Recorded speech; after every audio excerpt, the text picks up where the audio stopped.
Scout, Hello. Oh, how are you, man? doing good. Good to see you. Yeah, you too. What's been Thank going you. on, man? I feel like Oh, it's because I haven't been to a fucking New York press screening and I don't know how long. I haven't seen anybody. when was the last time? Have Uh, you gone it? You gone to none since the pandemic, or I actually, that's not true. I did Titan, by which I was thoroughly unimpressed. which one? I was Titan, the Palme d'Or winner. Um, I was really looking forward to that. I thought, it looked exciting, and I didn't like Raw, so I was like prepared to kind of get on board, and just didn't do anything for me. Okay. But yeah, I did that, and I did exactly one other press screening, but I cannot remember for the life of me what it was. But For other than that, no. for New York, Oh, just in general. just in general. Oh, okay, very good. Yeah, Right. no, Okay. because the screening I went to of Titan happened to line up with I was in town visiting somebody, and I got an email saying that they had added extra press screenings. So I went, and it was just on a Thursday or something like that. But yeah, no, I between no longer living in New York and not trusting that everybody is like COVID safe, I Yeah. just not felt compelled to go to any of the festival stuff. Yeah. No, I could totally see that. Where are you? I'm in Cambridge, Massachusetts. Oh, you're in Cambridge. Yeah. There's a couple of schools up there, a couple of universities. I don't remember. Uh, um, that gets usually very big laughs. I, the problem was you didn't. That's a deadpan. It was it was that I was waiting for the end of the sentence. Like, Yeah. you sounded genuinely like, oh, and I got to work on my technique. When people sometimes, my normal joke would be, I kind of reversed it. That's why I'm not, my normal joke is, oh yeah, I went to Harvard, or they went to Harvard. And then I go, that's the one in Boston, right? Something like that. Right. Or Cannes Film Festival. That's in France, right? It's the one in France. Yeah. Anyway, yeah. Well, I've left. I'm not in New York City either. Where are you? I'm in up in the Hudson Valley. Oh, nice. I have Really live up there. It's beautiful. Yeah, I know them, and they were asking for you. There you go. All right, thank you. Yeah, no, as a matter of fact, we have right this weekend, we have the Woodstock Film Festival. So I'm hoping to get to that festival tomorrow, even though I'm doing all my interviewing like this. Word. And by the way, I don't know, you do reviews, so you write reviews. So it's even easier in a sense that, you may feel a little bit out of the, what's the word? The kind of, the I know what you mean. Yeah. Orbit, or the, like a little bit disaffected, but it feels that way a little, but because I'm doing these interviews all the time, I feel connected because I'm talking to people, like this. So, and in a way it works real well, because then I can put stuff up. Like if it's a festival, I don't feel compelled to, I could do coverage in real time practically. Right. Like I can literally have this up, in an hour. Exactly. No, I do feel a little out of the that same thing. Yeah. Buzz for sure. But Yeah. I don't know, man. Like even when I was going in 2019, like something about just like the hours and like the chairs kept fucking my back up. I was like, I like this, and I've been doing it now. If you count the remote years, I've been doing it since 2014. So like, what is that? That's like 8 years of this now. And yeah, it's wonderful. And I always, I'm glad that I go, but also like, I don't know, it became much less the like super exciting fun thing it was when I was younger, and now it's But I don't think it's you or your age. I actually feel like maybe it's just things have gotten more I don't know, I don't want to No, I but haven't. I also have now. This is my second in a row I've missed, and I don't want to. I wouldn't want to make too many leaps without really knowing firsthand. But I'm not missing it right now. I yeah, mean, when I see like people that are going to like, you know, at the New York Film Festival or the press screening or what have you, the P&I screening, when I see something from, you know, Macbeth, the tragedy of Macbeth, or maybe you know, the Todd Haynes sure. Velvet Underground documentaries. And there are certain things I would really have liked to seen, and you know, seen like the filmmakers and everything. That's always fun. But the general feeling of going is, yeah, I needed a break. I've been doing it since maybe 2006 or something. Yeah. And now I started very late. I mean, I wasn't a punk like you. I was, you know, I know. I mean, I was just kind of it was much more of a latter day thing, you know. Yeah. And I was always like, wow, look at all those old people that go, they're ancient, and now, well, never mind. uh, Maybe if I stop going before I become one of them, you know. But actually I've grown to respect a lot of those same people, because you know, they turn out they're pretty cool people in many cases, and they were doing this when they were probably like your age or my age or something, you know. Yeah. Some of those stalwarts that go year after year, and they're like, you know, they're on in walkers and Yeah. pajamas, and they're still going, you know. Yeah. I mean, Ed Lackman, you know, still Oh yeah. getting up that ramp every year, you know. Oh, well, you know, and he's got his you know. Yeah. Yeah. But yeah, no, I mean, you know, Yeah, he's got Parkinson's, but he's actually coming back on the podcast in a couple of days. oh, that's exciting. Yeah, You gonna I talk did a about wonderful. Ed is Lockman is you know, one of the great cinematographers of the yeah. day, and he did. He agreed to do my podcast a few years ago, and I went up to his studio, his workplace. Oh my God, it was incredible.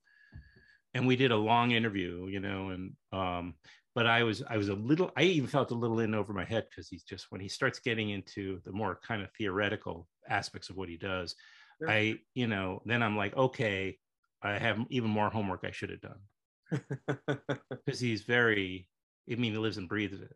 Yeah, no, I mean that guy, and you know, what a almost absurdly bountiful resume, just Yeah, completely whatever the thing was. I mean, like, you know, yeah. you look at his directorial credits alone and how, you know, bizarre but like wonderfully out of left field that stuff is.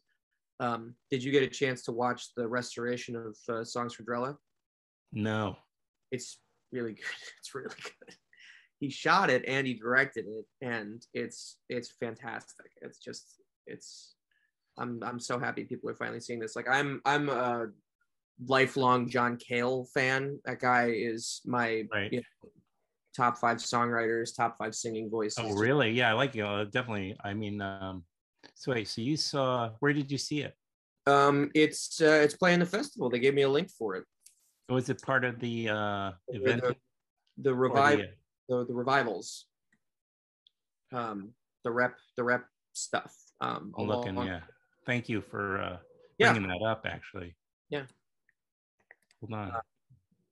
and you know, Oh, you're right. It's right there. had She's. that Thank you. great Ed Lockman's photography on top of having this really kind of patience, bare eye. You know, it's the handful of people that somebody like Lou Reed trusted, you know, to kind of get his stuff right is,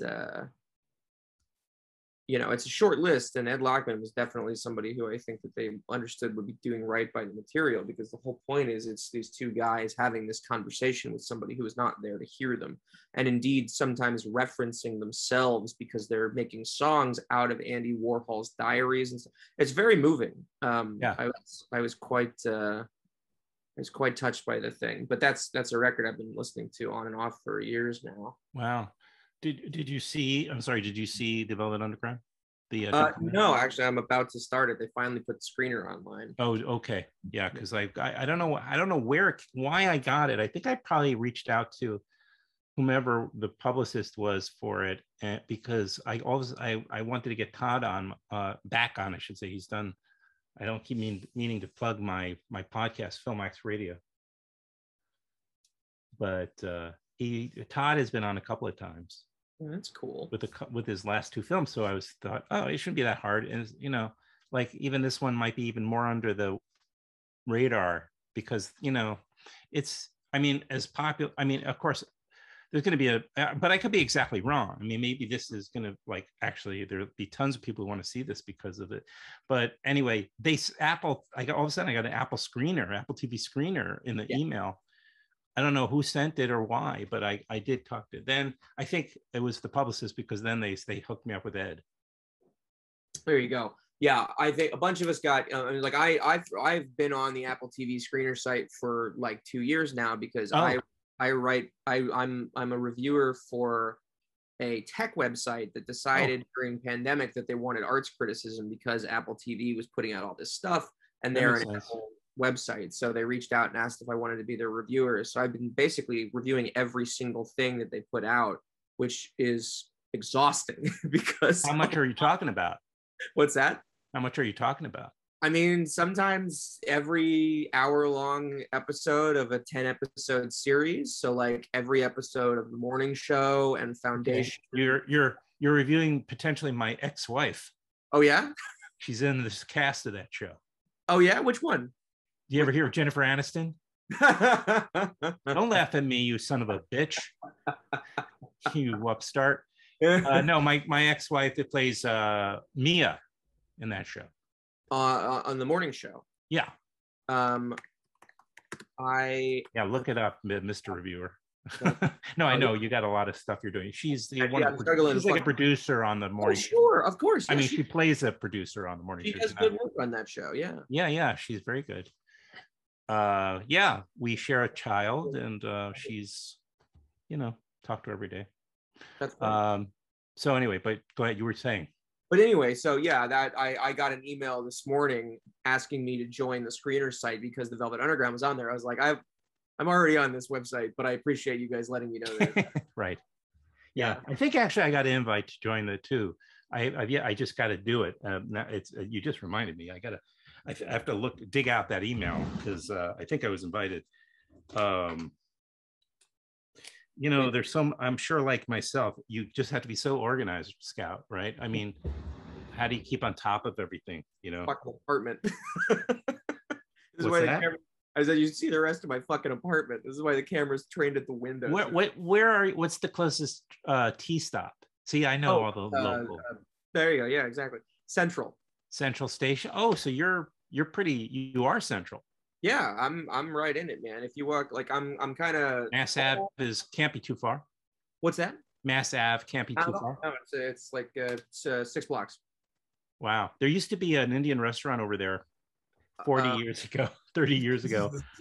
I lived in Boston for a couple of years back in the 80s. Anyway, and I don't think you were around then, maybe, but anyway, there was this one Indian restaurant, and did I have some good food there? It's Central still has some of the best food in the city, honestly, and it's all like concentrated there. It's all within about 2 blocks of each other on Mass Ave. I lucked out, man. When I was living here for college, there was a vegan cafe about 3 blocks away from my apartment in Porter Square called The Pulse, and I went broke eating there every goddamn day because everything was so delicious. They had a vegan chicken fried steak. Oh my God. Might still be the best thing I've ever eaten in my life. Did you go to Harvard? No, God no. Or MIT or one of those? No, I went to Emerson. Very nice. As a film boy, yeah. Back Bay, right? Yeah, that's. I'll be in debt forever, but I met some nice people. So. Well, maybe they'll at one point, like President Kamala will, wipe the slate clean for you. As soon as she gets, through the next, whatever's on her desk right now, then she's going to get right around to canceling all of our student debt. I'm sure it's going to happen tomorrow. So what else have you seen at the New York Film Festival? Because that's kind of the thrust, but I'm happy to. And are you still working with Roger Ebert? I am. I'm Okay. very happily covering for them now.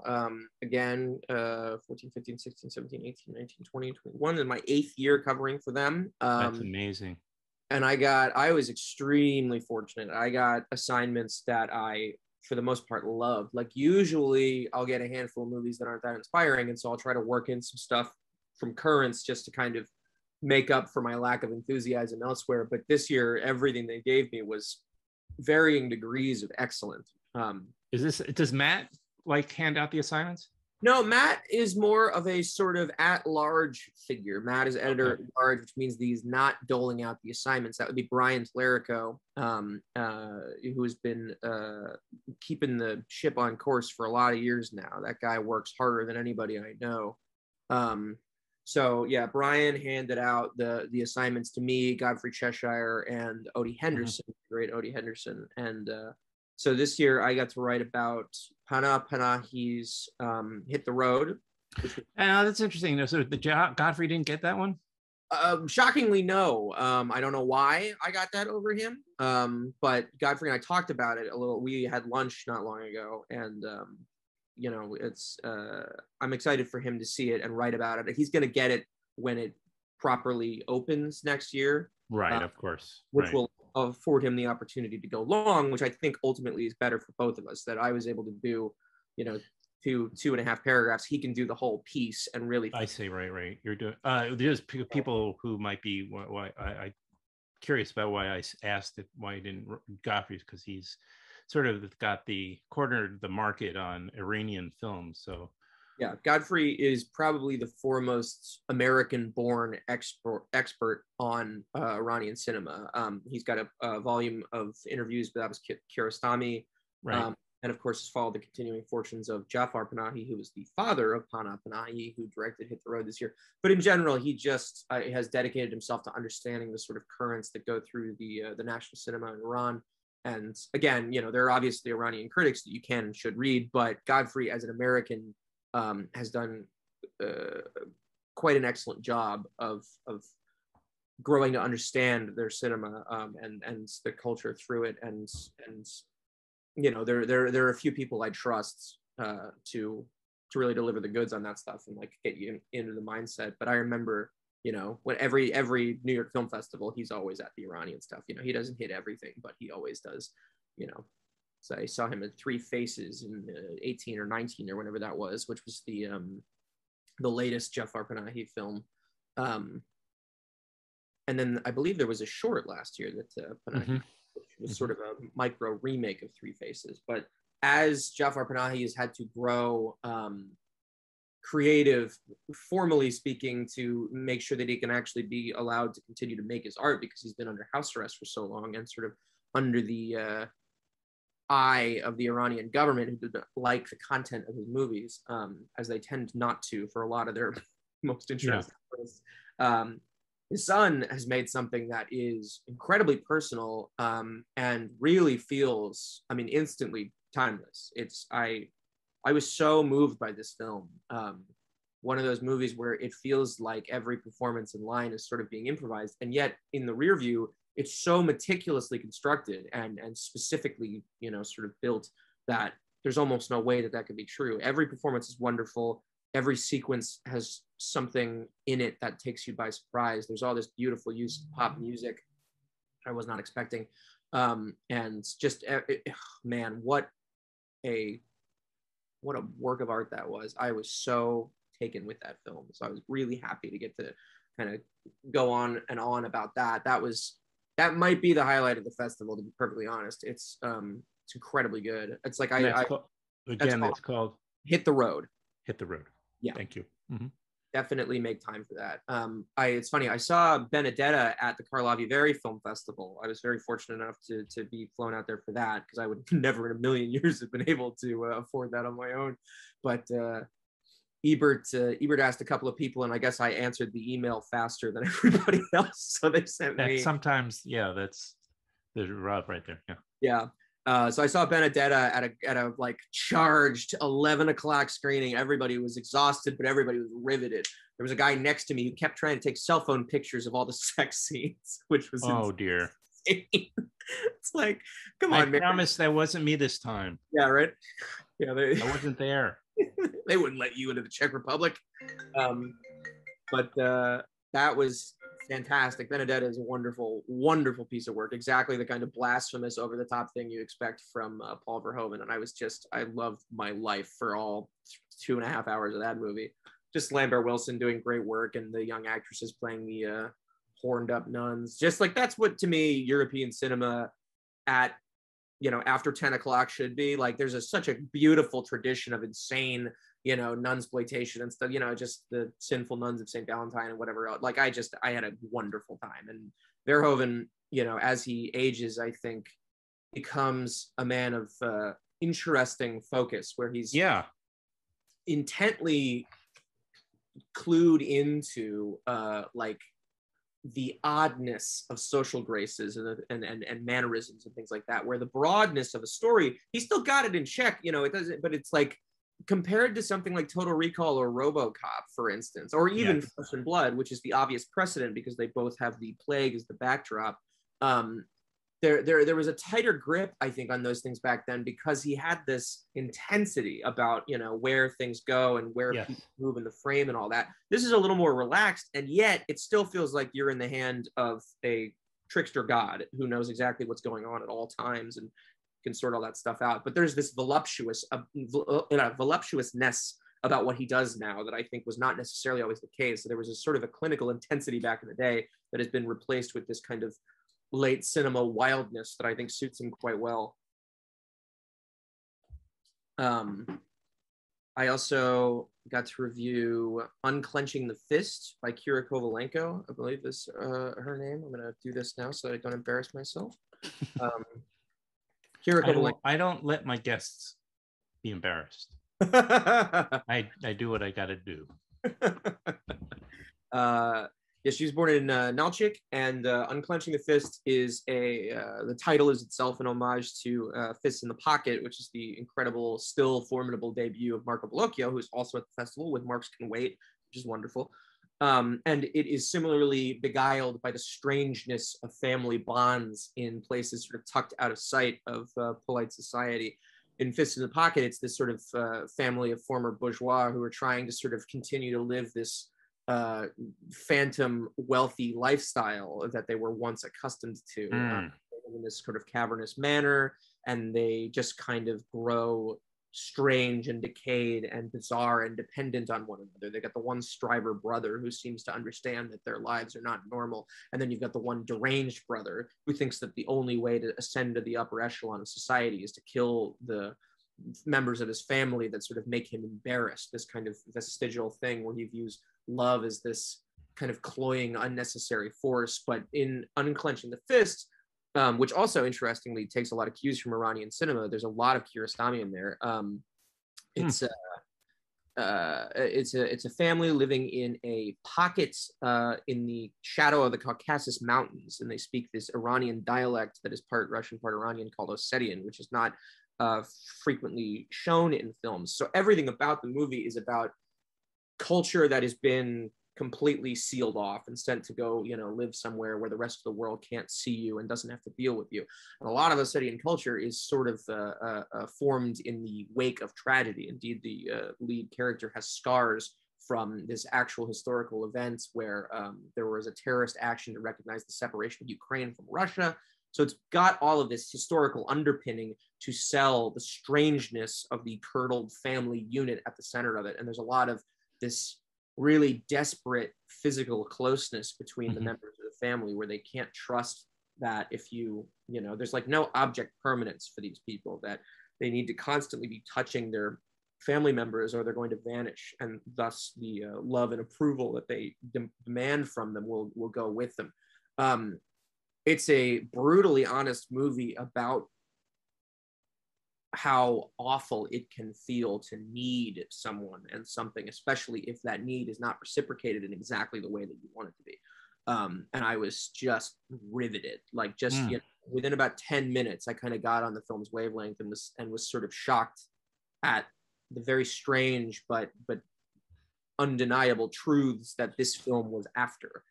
It's not every film with the kind of roving posts, you know, Dardenne Steadicam thing to closeness that is after something that grammar alone could have revealed. You know, that handwriting is not always the best message to say things. But when you see those movies, you know, that what do they call it, neo-realism, you know that they're after, you know, social concerns and you know, people living on the fringes of society and you know, sexual unwellness and people being abused very broadly by the people closest to them and all that. And I think in general that shorthand can sometimes be a crutch, because I think that you're basically relying on people to be like, oh, it's a very serious movie because you've got Steadicam. But this actually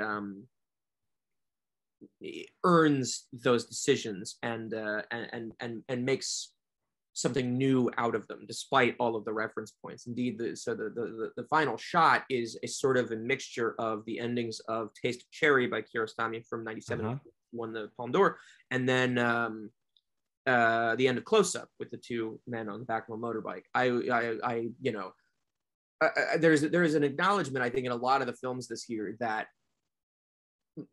too much of the modern cinema is built up of reference points from older films, that there are very few people who are sort of deliberately exploring new formal ground, because at this point, what is there left to do? You really have to work hard to make something that doesn't feel like somebody else. But in the case of something like Hit the Road or Unclenching the Fist, there's an acknowledgement of the building blocks of international cinema, and yet there is an attempt to say something new emotionally. And for that, I was extremely grateful.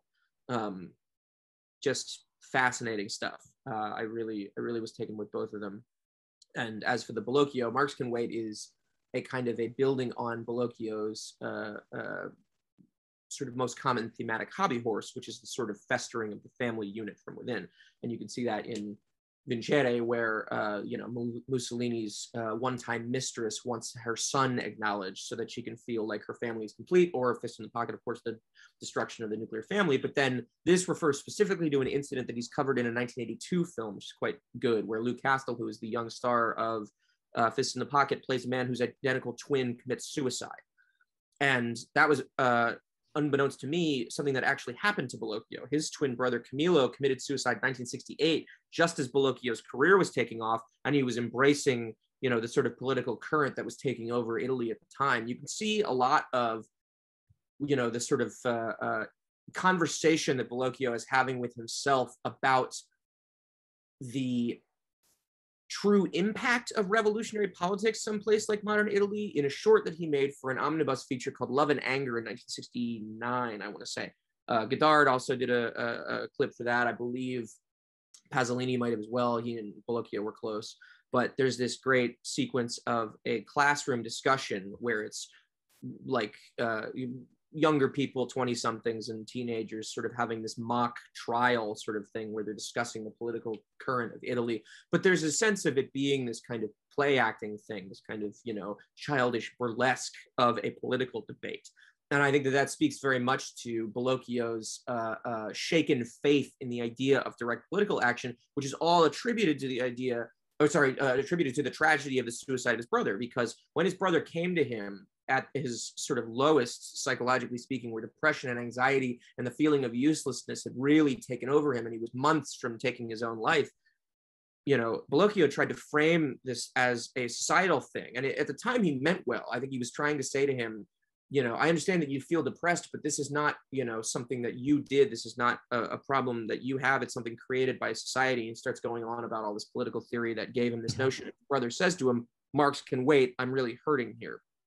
And that line, of course, appears in the 1982 film Gli occhi di bocca, or The Eyes, the Mouth, which is the film he made directly about the suicide. And now he's returned to it and sort of explained it. And I think that basically you get the sense that it still haunts him. It still haunts so many members of the family. Right. One of his sisters still can't quite come to terms with the fact that the suicide was intentional, that it wasn't some kind of an accident. Because again, you know, it's talking about the need for revolution in Italy, the idea that such a thoroughly religious society cannot make sense of the suicide of somebody even after all these years, because these are just things that are not spoken about, and they're things that are not done, and they certainly are not things that you make room for in order to continue forward. I mean, you know, his suicide in many ways comes to stand in for this sort of post-Mussolini great man neo-realist thing, where it's like, well, left to your own devices, you should be able to thrive, right? But that was, of course, a lie, and that was, you know, a thing that people came to resent Mussolini for, because he left so many people to their own devices to starve and you know, just grow increasingly despondent. And you know, it was why well, you know, and I mean, also, if you grow up in a culture which develops kind of constructs that separate you from your emotional life, I mean, you're not going to get past the suicide of a loved one.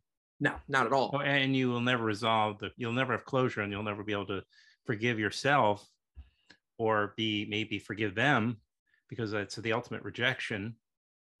You know, like and the feeling of I couldn't save them, that kind of stuff, all that type of stuff is never resolved, because you just, you know, that's there's no. And it's also not, you know, that the idea of personal forgiveness, I think, is frequently shunted aside in religious cultures, because the idea is to be seeking forgiveness from God, right, as opposed to from yourself. I just feel like I get the sense that so much personal concern within the Bellocchio family was, you know, dislocated, that essentially was not something you were supposed to be thinking about. You were not supposed to be thinking of yourself in those personal terms. You were meant to be thinking of yourself in this grander society. And especially because they were a huge family. There was, you know, there were like dozens of them living under the same roof after the war.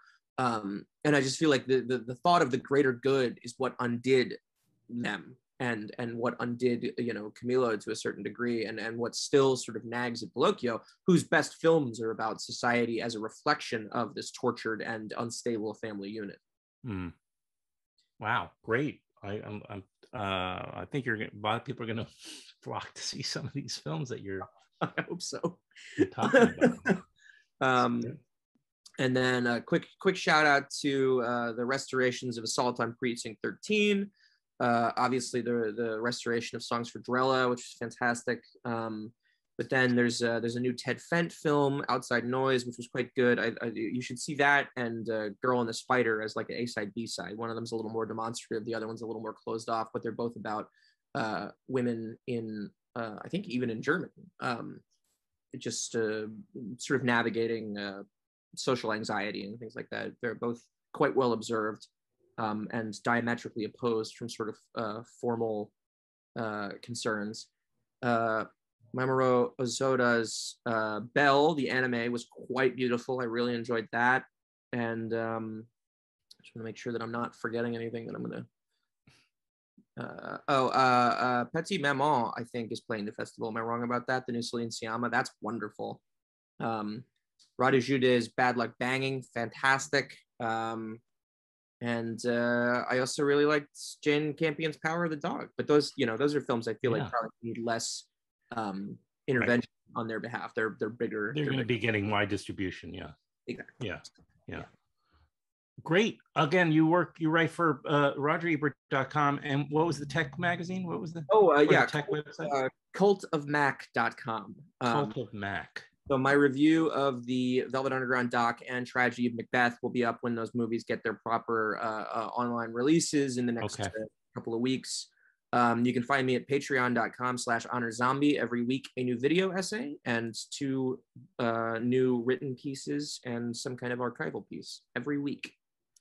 You're pumping out the volumes of I apologize. Anyway, you're very prolific, and that's awesome. I try. Thank you so much for having me, man. This is man, anytime. Let's do this again soon. We don't need to wait, you know. My man in Cambridge. I mean, I love it. Well, have a spectacular weekend. You too, man. I'll talk to you soon. Okay, man. All right. Thank you. Bye-bye. All right. Take care.